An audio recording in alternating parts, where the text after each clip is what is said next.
Now, I'm very honored to be one of a very few CEOs that is women in the world. I am positive I would not be here if it was not for incredible people who saw me, saw my potential, and were able to mentor and to coach and to provide me with incredible opportunities. And really, to me, what they have done is to amplify the power of a high potential woman. And so that is why we're going to talk about that. And each of us has a role, whether we are a woman, a boss, a manager, a peer, a parent, to help amplify women at all levels and all generations. So today's talk is focusing on that.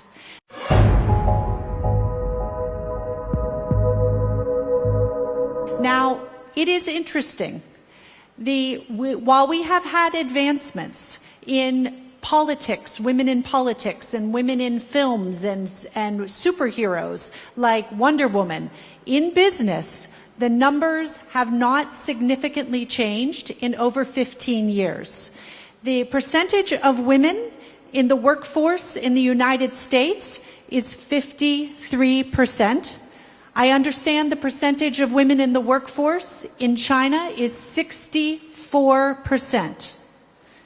Yet in the US, when you go up the executive suite, you can see that the numbers are diminishing every single step of the way. And the numbers of executives in China and VP in China is even lower than there is in the United States. Now, I will focus on the top, women CEOs. Women CEOs are a lot like a shark attack. When we think of shark attacks, they get so much publicity that you think that they occur far more frequently than they do. The reality is there are very few women CEOs, and in the Fortune 500, there's only 6.6%. There are more CEOs in the Fortune 500 who have the name of James or Jim than there are all the women CEOs. I think that's amazing. So today, we're going to talk a bit about, all of us are going to talk about how this is not an issue for women. This is not a social issue. This is not just the right thing to do as organizations, as we promote women at all levels. This is truly a business issue because the financial data is absolutely compelling and indisputable. The more women that you have in leadership in organizations, the higher performing that organization is. We have the data can come from the World Economic Forum, Accenture, McKinsey, they all show the same thing. This data happens to be from DDI's seminal leadership study called the Global Leadership Forecast. We've looked at 2,500 organizations. And interesting, you can see that the top performing financial organizations have 2 times as many women leaders as those that are in the bottom performing. And what I really like about our study, and the reason I want to highlight it, is we also look at what are some of the key differences you get when you have a higher percentage of women in leadership. And what we have found that when you have greater percentage of women, over 30% is the best, you are more likely to have a strong growth culture, a culture where you are focusing on driving for results for the organization, a culture where you have synergies across departments, across people, across continents, and a culture where you have greater collaboration, and that is innovation and opportunity. So this is some of the case that you should be able to take back to your organizations about why you want to have more women.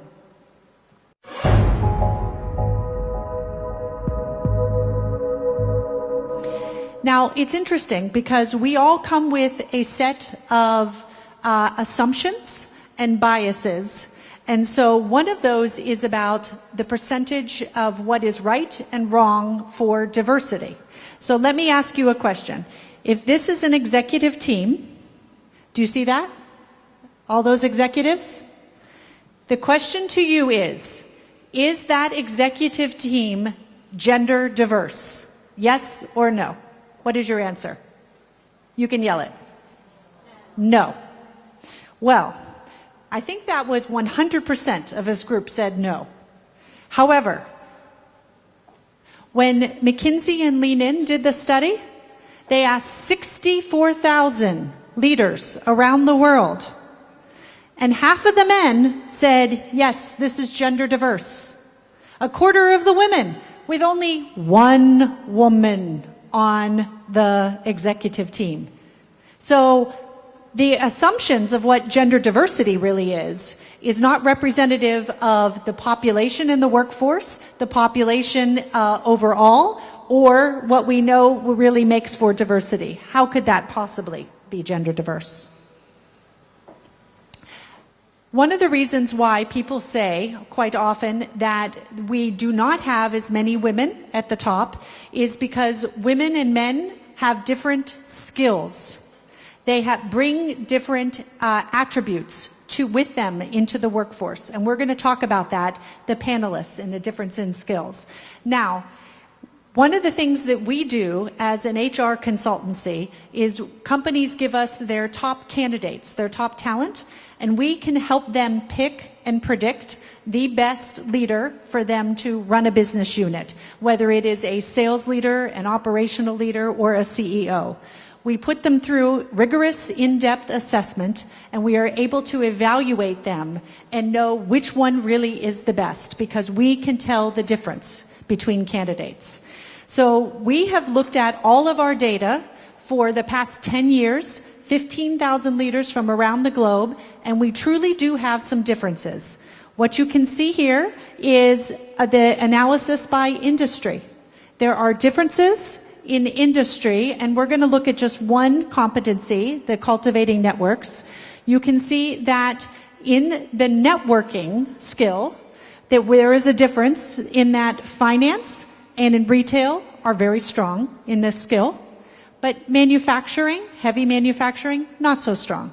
So I think that makes intuitive sense, that you have some industries where you have strengths and competencies and people are drawn towards those, or we have incubated them.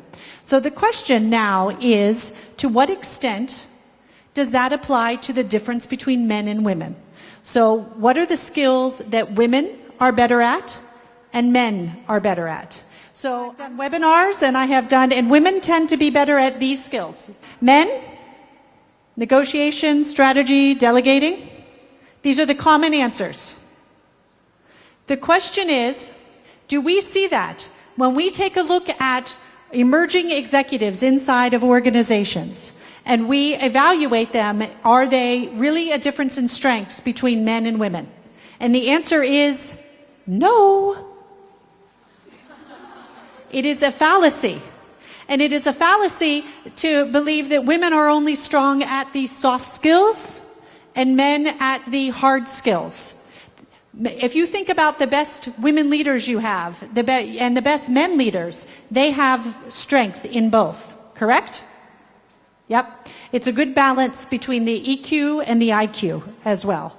So we need to keep that in mind, and we need to not perpetuate that rumor, but yet we have so many things that continue to remind us. We read articles, or there's books. Maxine's going to talk about men are from Mars, women are from Venus. That's all talking about the differences, and the differences do not exist. So this is not one of the reasons that is holding us back.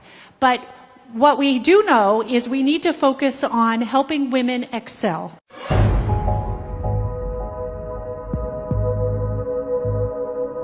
I meant to tell you, the phenomenon I just discovered, I've come to understand, is called the Tiara Syndrome, where if you know the story of Cinderella, yeah? So she does all the work, waiting for the tiara. So that's the situation. If you're thinking the work is going to be recognized, you will not get the tiara unless you ask for the tiara. So this phenomenon I just talked about is focusing on declaring yourself and making sure you ask for what you want. But you cannot declare yourself unless you have confidence as well. So I'm going to spend a bit of time talking about confidence.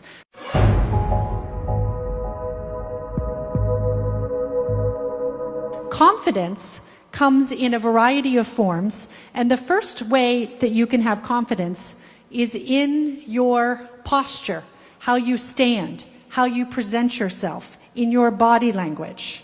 So there is something called power posing that was created by Amy Cuddy. How many people are familiar with power posing, where you stand like a superhero? You do? So, Amy Cuddy is a researcher at Harvard University.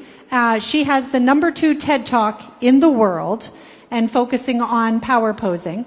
And what she has researched is if you spend just 2 minutes before you have a challenge, before you have a negotiation, before you have an interview, before you have to give some feedback that it is tough feedback, or talk to your teenager maybe, or your little child, if anything that's challenging, when you stand for 2 minutes calmly, what that does is reduce your anxiety, provide you with opportunities to build your inner confidence, and then for others, it looks like you have confidence.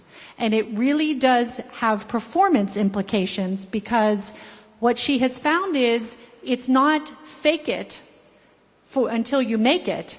It actually has fake it till you become it. When you have repeated it over and over again, this inner confidence becomes outer confidence that others can see over and over and over again.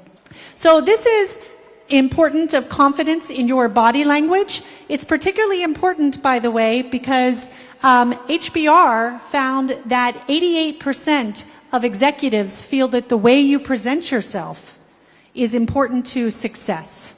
And so body language is important for success, as well as being successful in your interactions. Now, other ways that you can become more confident is in the language that you use.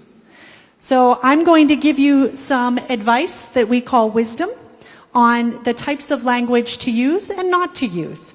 So I encourage you first to use I language versus we language. I am not suggesting that you need to take all the credit.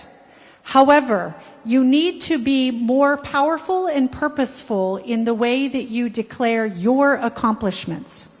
So if I were to talk to you about the example I gave, my story, I led the team, I was chartering the team, but we together accomplished great things.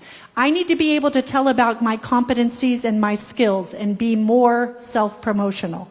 And so that is one piece of advice I have there. Another is to be more declarative in the words that you use. There's a big difference between today, I hope you have a lot of great insight today, is not the same as if Stella were to say, I know today is going to be great. So do not say, I hope, or I feel, or I think, but instead say, I know, being more declarative. The first 3 phrases are unfortunately less profound phrases. In fact, they make you apologize before you ever get to your point. So if you're saying, I may be wrong here, or I'm not a math person, but I don't believe that these numbers add up, you're apologizing. So strike those from your language. It can always be more purposeful. The last one is the word just.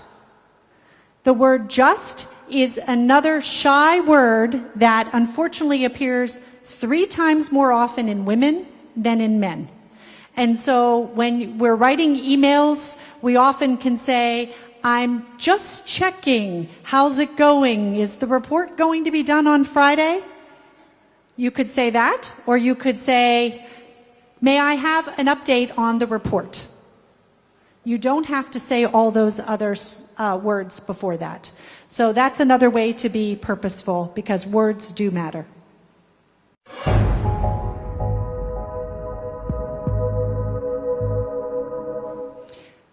I'm going to take us to the third way, which is to think about failure. So the points I'd like to give you here is that when we think about failure, we need to think through the lens of, as Carol Dweck, the psychologist, would say, the lens of our mindset, whether it is a fixed mindset or a growth mindset. And we want to avoid the fixed mindset, because then we think of failure as marking us and who we are as an individual, versus thinking of failure as an opportunity that we really have learned from. Which is why when I brought this point up, I called it not fail, but fail forward. What have you learned? And I also like to think of FAIL as a four-letter acronym with FAIL, meaning first attempt in learning. And it really makes a difference not only for us, but for our organizations. So the wisdom here is to give yourself that permission to fail. Try things, go beyond, take a job or an assignment in an area that is very different, where you can actually learn from that. The next is to act on that learning. Don't miss that opportunity and take those risks. And I think this lovely quote is just perfect to think about. Let yourself leap. You will miss 100% of the chances that you never take.